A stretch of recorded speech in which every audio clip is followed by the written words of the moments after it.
Maithili express की शानदार प्रस्तुति।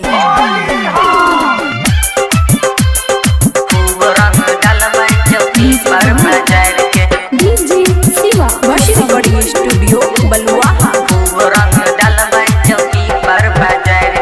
भैया के साली बोले मुँह झाड़ के रंग बाई बाजार के हो छोड़बै नहीं सार के खूब रंग डलबै चौकी पर बाजार के खूब रंग डलबै चौकी पर बाजार के चलै छै दाबी भैया के सार दुनू सारा खोज के रंग बाई बाजार के छोड़बै नहीं सार के खूब रंग डलबै चौकी पर बाजार के खूब रंग डलबै चौकी पर बाजार के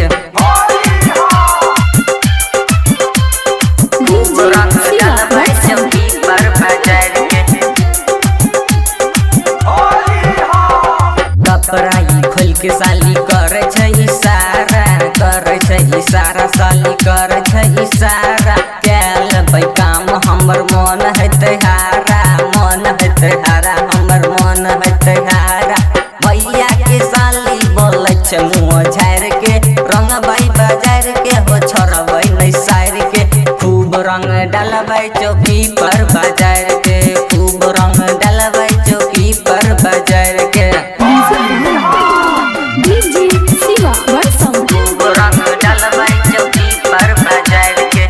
रिकॉर्डिंग स्टूडियो बलुआहा।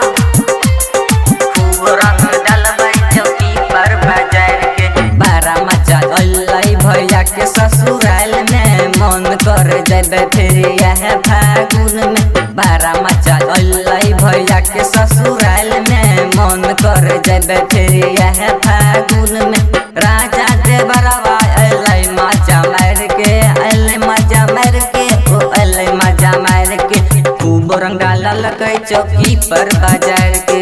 खूब रंग डालबै चौकी पर बाजार के भैया के साली बोले छै मुँह झाड़ के रंग बाई बाजार के हो छोड़बै नहीं सार के खूब रंग डालबै चौकी पर बाजार के खूब रंग डालबै चौकी पर बाजार के रिकॉर्डिंग स्टूडियो बलुआहा।